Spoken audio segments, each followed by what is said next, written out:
See, these are volume spikes down. If you don't want to page through and look at all the volume spikes down, then you can go back into your scanner and we can add something into this.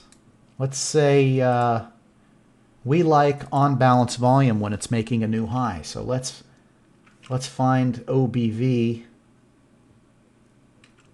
and put a new high on it. On balance volume, so there's our indicator. And then here's the choices that we can do. Let's say new high. And we like 34-day highs, so let's do that. And then we'll hit OK. And see how quickly that whittled it down?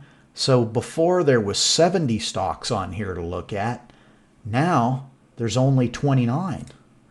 And so we have a new high on balance volume plus a breakout in volume.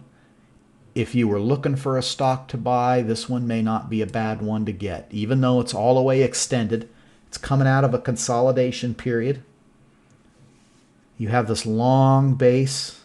Would have been better to have bought this here, but this is where the volume is.